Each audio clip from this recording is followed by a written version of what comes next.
So yun, naggawa ako ng video para sa mga aso.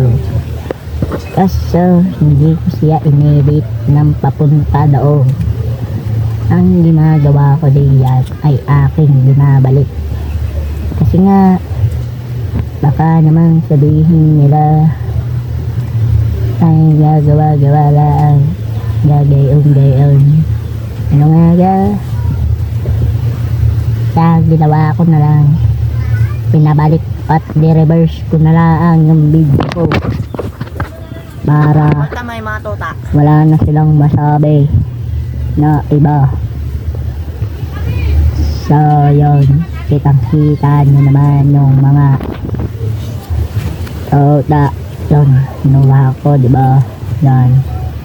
Kanina, nilagay ko yan doon sa kanyang ina.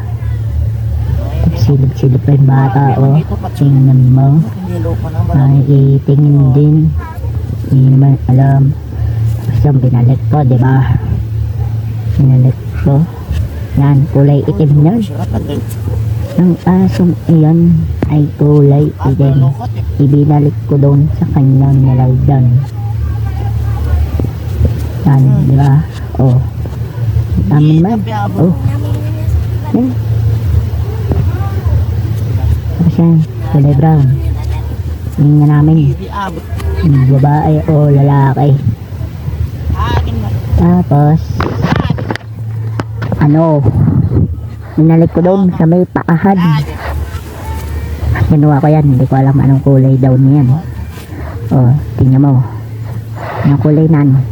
Kulay puti. Oh. Tapos na ako. Tingnan mo. So yun, babalik ko na. Yung una ay natras ko yun doon papunta doon. Yan, kita mo naman. Ginawa ko na yung camera ko. Tapos naglakad na ako patras. Oh yan, sige na. Ito talaga yun ko dito video. Oh yan, tingnan mo naman. Oh yan, diba naglalakad ako mabilis. Oh yan, diba? Oh yan, kitang-kita mo naman. Oh yan, oh hawakan ko ta. Oh diba, oh tapos nilagay ko sa ina. Oh yan, yung kulay brown na kanina binalik ko doon sa may paahan. Oh tapos pumunta yung mala, diba? Oh yan, talagang toning na video. Ang ginawa ko lang ay inedit kong pabalik. Ginawa akong pabalik. Oh, tingnan nyo naman. Oh, yan. Tapos na. And then, nandyan na lang. Oh, picture ko pa yan dyan, oh.